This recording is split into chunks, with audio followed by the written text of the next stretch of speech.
Avec une voix aussi mielleuse, boire ses paroles est une évidence. Isabelle Maréchal.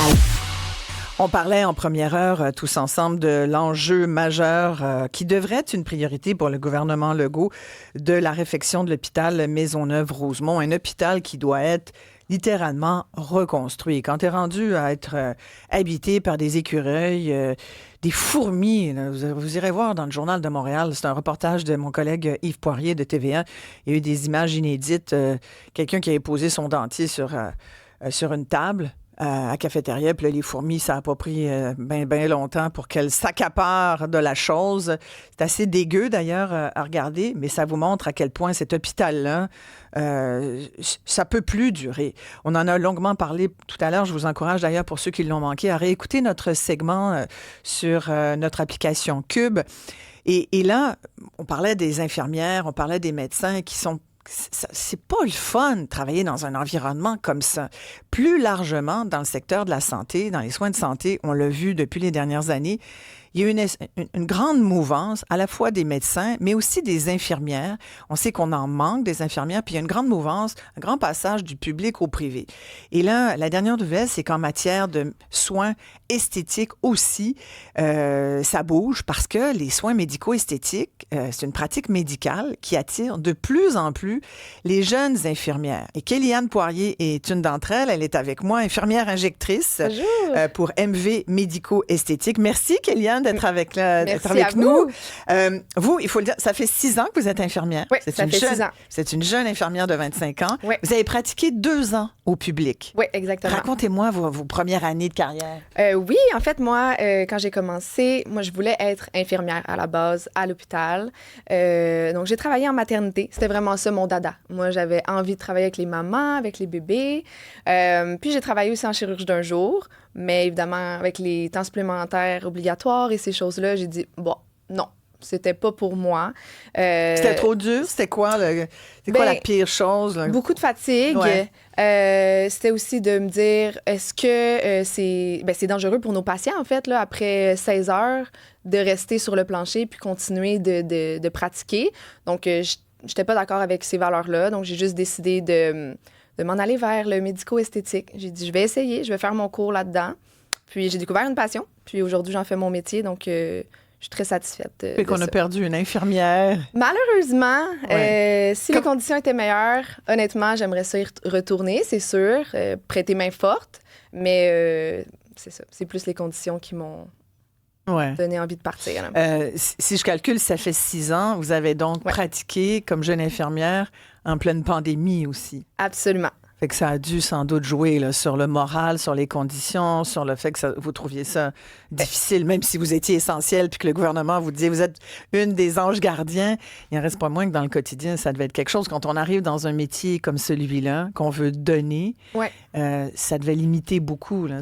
Ça a dû vous comme casser un peu la vocation au départ? Exactement. C'était très décourageant. C'est ça, c'était vraiment décourageant. C'est ça le mot que je peux dire. Là. C'est pourquoi que j'ai décidé de partir. Parce que vous aviez l'impression de ne pas être capable de bien faire votre métier, de bien soigner? Exactement. Je trouvais que c'était trop de charge de travail, disons. Pour l'âge que j'avais aussi, là, j'étais quand même jeune. Je trouvais que c'était dur d'avoir autant de patients à ma charge si longtemps. Donc, j'ai juste décidé de... Aviez-vous peur de faire une erreur? Non, parce que j'étais assez confiante dans mon domaine, mais ça reste que l'erreur est humaine et ça aurait pu que ça arrive. Et comment... parce que vous dites, quand j'ai eu vent des soins médico-esthétiques, je suis allée là-dedans, j'ai été faire mon cours. Est-ce que ça se parle entre infirmières? Hey, celles qui travaillent en esthétique, qui ont du fun, sont mieux payées, pas de temps supplémentaire obligatoire, pas de nuit, de fin de semaine, c'est plus raisonnable comme horaire, on va dire? Absolument. Ben, moi, au début, c'est sûr que ça se parlait pas beaucoup. Dans les années où j'ai commencé mon cours, il y a personne qui parlait de comment devenir infirmière injectrice. Donc, j'ai juste trouvé une formation. J'ai fait mes recherches. J'ai essayé de trouver la meilleure formation. J'ai décidé de me lancer là-dedans. Mais honnêtement, j'avais aucune idée de où je m'en allais. Là. Personne n'en parlait vraiment. Là. Maintenant, avec les réseaux sociaux, TikTok, Instagram, tout le monde parle de ça. Ouais. Mais avant, personne n'en parlait. C'était assez tabou. Donc, voilà. J'ai juste décidé de faire des recherches puis de me lancer là-dedans. Mais il y a rien qui m'a amené vraiment vers ça. Les chiffres sont sortis, c'est impressionnant quand même. En 2019, selon les ordres professionnels, il y a 158 infirmières et infirmiers auxiliaires qui pratiquaient les soins esthétiques. 158. 5 ans plus tard, donc en 2024, l'année dernière, ça avait plus que doublé ce chiffre-là. Il y en a plus de 300, 320 à peu près, là. Fait que ça fait beaucoup de monde. Pour les médecins aussi, les médecins doivent obligatoirement dire à leur ordre professionnel qu'ils ont réussi une formation. Ouais. Il y avait 34 médecins en 2019 qui pratiquaient ce genre de médecine. Et là, aujourd'hui, il y en a 87. Mais il y a 311 médecins qui ont suivi une formation en médecine esthétique entre 2019 et 2024. Et parmi eux, c'était surtout des médecins de famille, des omnipraticiens. Ouais. Fait que moi, je regarde ces chiffres-là, puis je m'inquiète. Oui. C'est vrai que c'est inquiétant, médecin de famille, tu dis, surtout qu'on en manque beaucoup. Mais des infirmières comme vous aussi. Oui, aussi. Ouais. Ça vous sûr. interpelle justement de dire, OK, parce que vous allez nous parler de votre pratique, Ouais. mais je reste accrochée sur le fait que vous étiez au public. On n'a juste pas été assez bon pour vous garder, Kéliane, en fait. C'est exactement. Mais est-ce que vous dites, mais en même temps, vous dites, ça me prendrait pas grand-chose pour y retourner? Aussi. Ça vous prendrait quoi? Ben, tu sais, il y a les agences qui ont été mises en œuvre pour justement alléger les conditions. Donc, c'est nous qui choisissons un peu notre horaire. Ben là, le ministre Dubé dit, mais les là, agences, c'est fini, merci. Voilà, donc là, les agences, bye-bye. Donc, on revient au même problème, en fait. Donc, c'est sûr qu'on retourne au public. Mais vous, Maisonneuve-Rosemont, je vous dis demain non. matin, vous avez une belle job à Maisonneuve-Rosemont? Aucune chance. Aucune chance. Aucune chance. Puis c'est aussi qu'ils nous obligent aussi un temps complet. Tu sais, ça peut être cool de venir aider justement les autres infirmières, mais certaines disponibilités. Tu sais, là, nous, ils nous imposent un temps complet, assurément, toujours. Donc, c'est sûr que pour moi, c'est pas... Vous allez nous parler de votre métier, donc d'infirmière injectrice. Oui. J'en profite pour donner notre numéro de téléphone aux gens, 1-877-827-2346 si vous voulez témoigner. Puis par texto, écrivez-moi si vous inquiète de voir qu'une jeune infirmière comme Kéliane a décidé de sortir de la profession du public puis d'aller dans des soins médicaux esthétiques. Par texto, 187 Cube Radio. Surtout que Kéliane, c'est complexe quand même, la médico-esthétique. Oui. Là. Il faut avoir une formation. Ça ressemble à quoi, votre pratique? En fait, à quoi ça ressemble du sens? Qu'est-ce que je fais dans une journée? Ouais. C'est surtout ce qui est le plus tendance en ce moment. On essaie d'aller plus vers le naturel. Donc, on essaie de promouvoir des soins comme des agents biostimulants comme le Sculptra qui va venir stimuler son collagène parce que le collagène, c'est comme notre base de notre peau. Des injections dans les lèvres, ça aussi, c'est quand même assez prenant. Le Botox, les neuromodulateurs, c'est pas mal ça. C'est ça votre pratique? Oui, exactement. Et là, vous dites, il y a comme une tendance en ce moment. D'autres infirmières qui travaillent au public vont vous voir, vous disent, ouais, comment t'as fait? Est-ce que tu penses que je pourrais travailler là-dedans moi aussi? Absolument. Les infirmières, maintenant, quand ils font leur cours, ils veulent devenir infirmières injectrices.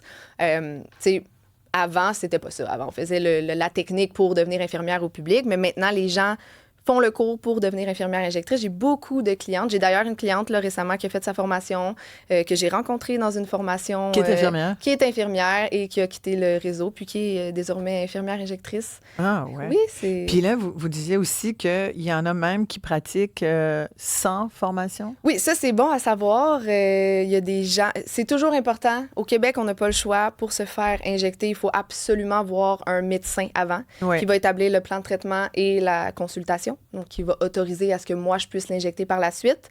Un médecin généraliste ou un dermatologue? Un médecin qui a suivi sa formation dans les injections, dans les injectables. Ça peut pas... Un dermatologue pourrait, mais il y a une formation aussi à suivre. Mais ça peut pas être un chirurgien qui décide qu'il fait une prescription, là, disons. Donc, voilà. Et il y en a qui le font sans. C'est ça, exactement. Il y en a qui le font sans. Moi, j'ai déjà eu des clientes qui sont venues me voir, puis qui m'ont dit, écoute, je suis allée chez la personne, j'ai vu aucun médecin, puis je me suis fait injecter.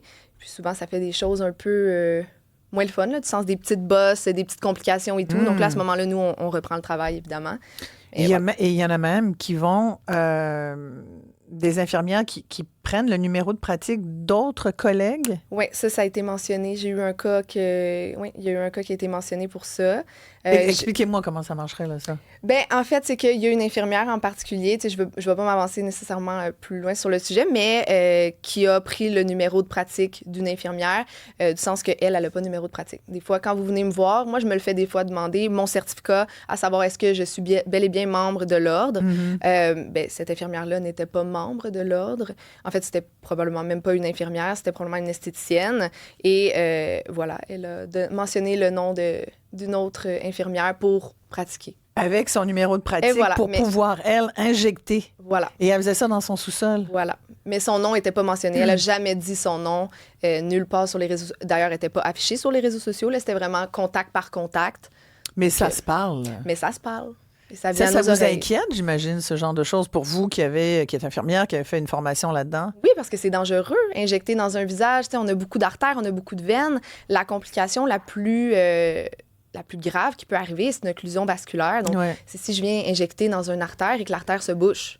Donc, tu sais, quelqu'un qui connaît pas son anatomie puis qui injecte dans une artère, disons que... Bien là, c'est là où intervient le docteur Benoît Eppel, qui écoute notre conversation depuis tout à l'heure, médecin de famille au CIUS de l'Estrie, un médecin auquel on se réfère souvent, médecin du système public.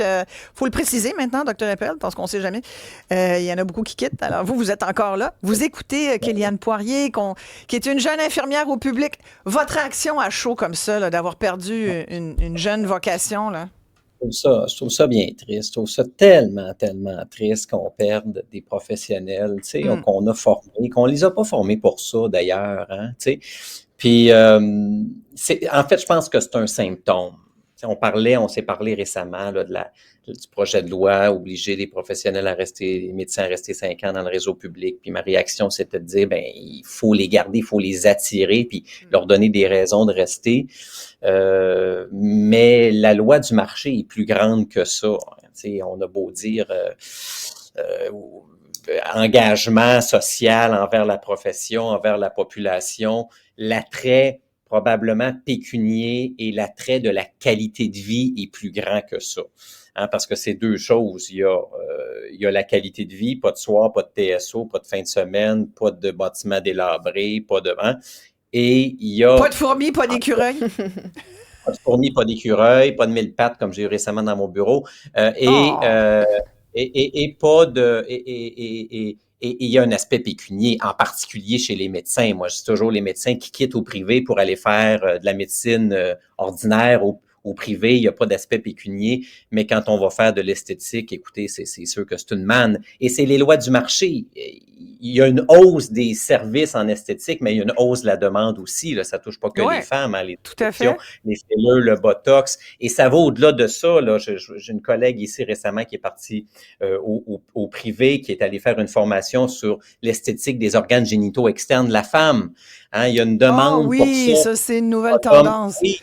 C'est une nouvelle tendance. Ça se pose jusque dans votre bobette. Le scrotum, on a ça chez l'homme aussi. La transplantation capillaire. Attendez, il y a même la chirurgie pour se refaire le scrotum?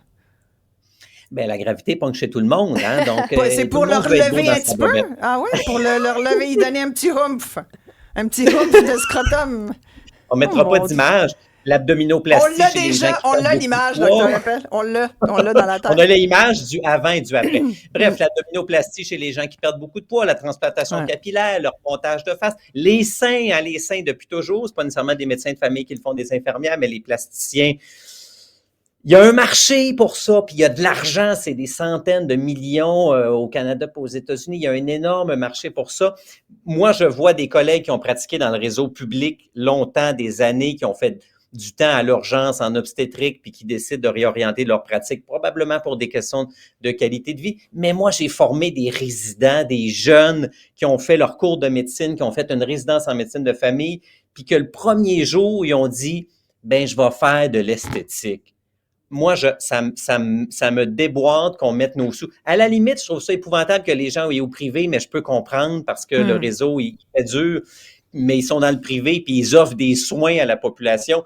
Mais quand tu as une formation de médecin puis que finalement, tu vas injecter du botox puis que tu vas refaire des vulves parce que la madame n'est pas contente après avoir accouché 2 fois, je trouve ça quand même triste, puis c'est un investissement collectif qui est vraiment, vraiment, vraiment perdu. En même temps, est-ce qu'on peut empêcher ça? Est-ce qu'on peut dire le Québec va être une société où tout le monde aura la peau qu'il a, puis les seins qu'il a, puis il n'y en aura pas d'augmentation mammaire sur le territoire québécois? Ben là, probablement pas on peut pas interdire ça. Mais puis en même temps, je mets un bémol à ça. Moi, j'ai des collègues dermatologues qui n'ont pas la chance, qui essayent de pratiquer à l'hôpital, puis qui n'ont pas de clinique externe, qui n'ont pas de temps dans les cliniques, qui manquent de matériel, puis qui s'écœurent, puis qui sauvent une clinique, qui investissent des millions parce qu'ils ne sont pas capables de voir des patients à l'hôpital, puis qui voient des patients dans leur clinique à leurs frais en prenant la carte RAMQ, puis qui, pour financer tout ça, font aussi sur le side du Botox puis toutes sortes d'affaires pour financer le reste parce que c'est payant. Il y a ça aussi, là. Il y a beaucoup de médecins, de plus en plus, j'en connais, qui ont une double pratique, qui ont une petite pratique au public, puis qui font le side aussi au privé en injection en varices ou en ce que vous voulez. Parce que c'est une manne aussi financière pour les médecins. Mais complètement. Ce qui est plus inquiétant, c'est quand Kéliane Poirier, mon invité, disait tout à l'heure, Kéliane, vous disiez, il y en a, c'est tellement une tendance qu'il y en a beaucoup qui le font, et puis de plus en plus, il va falloir faire très attention à les clientes, il va falloir faire attention de demander les numéros de pratique, assurez-vous que ce soit des professionnels, parce qu'il y en a, même les produits qu'ils vont utiliser, ça ne sera pas forcément les bons produits, ils vont prendre des produits moins coûteux. Exact. Et ça, c'est une inquiétude. Oui, absolument. J'ai eu des clientes qui se sont déjà injectées eux-mêmes. Donc, là, ils ont pris les produits sur un marché que je ne connais pas. Mais donc, oui, c'est ça. Il y a des gens qui vont aller jusqu'à prendre des produits moins chers pour faire plus d'argent. On parle d'argent, justement. Ouais. Bon, est-ce que c'est vraiment beaucoup plus payant? Oui. On ne va pas se mentir, c'est plus payant, c'est sûr. Mais je ne considère pas qu'il faut le faire pour l'argent. Du moins, moi.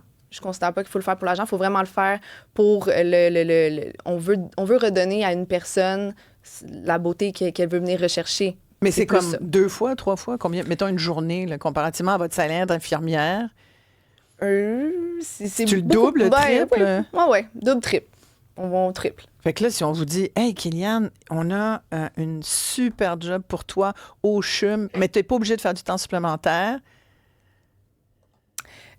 Faudrait que, honnêtement, je ferais les deux. Ouais? Ben, oui. Parce mais je comprends que c'est pas un jugement. Non. C'est une vraie question ouverte. Oui. Je comprendrais que tu me dises, sincèrement, maintenant, je fais 3 fois ce que je faisais. Je pense que tout le monde va comprendre à un moment donné. Oui, mais j'ai quand même cette vocation-là de quand même vouloir aider les gens. Oui, je comprends. D'une certaine façon. Mais est-ce que tu ferais les deux? Mettons? Oui. Tu te dirais, je me fais quelques heures, puis... Totalement. Moi, il m'autoriserait à faire du temps partiel, un 4 quinzaines par semaine, par 2 semaines, plus mes injections, comblé de bonheur. Ça pourrait marcher. Docteur Eppel, si on peut pas l'avoir au complet, on va l'avoir un petit peu. Et voilà. On l'apprendrait un peu. Oui, puis une fois que les gens ont goûté à ça, 3 fois leur salaire... Ben ouais. Qu'est-ce que tu veux? Quel nounours retournera en arrière en disant je vais diminuer mon salaire par 3 pour aller sauver la veuve et l'orphelin à l'hôpital? La vulve et l'orphelin? Ils sont pas fous. Pour aller sauver la vulve et l'orphelin, vous avez dit? Oui, mais les gens... mais les gens sont pas fous. Moi, je vous donne un exemple. Hier, j'ai vu un patient, hier midi, un patient qui n'est pas inscrit à mon nom, donc c'est pas avantageux financièrement, un suivi de son rendez-vous. Je l'ai vu quelques minutes, il y avait une grosse infection, je l'ai traité, je le revois. J'ai facturé ça hier, ce matin, j'ai fait ma facturation à Régie de l'assurance maladie, 5 piastres et 11. Êtes-vous 5 piastres et 11. Ouais. Mais tu sais, je travaille en CLSC, 5 piastres et 11. Demandez à votre invité combien une unité de Botox, ça coûte aux patients. Combien ça coûte? 10 $. Ouais. Une unité. On en met en moyenne 35, 40 unités. Donc. Fait qu'un soin, minimalement, là, c'est 350 piastres? En moyenne. Ouais. 350 $ à chaque fois, chaque visite. Ça peut être des milliers de dollars, là. Oui. Ouais. Hey, Docteur Benoît Eppel, merci d'avoir pris le temps. Merci beaucoup. Et Kéliane, merci d'être venue, Kéliane Poirier, nous parler de ça, parce que sincèrement, là, c'est inquiétant. On rappelle aux gens, faites attention, assurez-vous que ce soit un professionnel qui joue avec votre face. Absolument. Merci beaucoup de m'avoir reçu.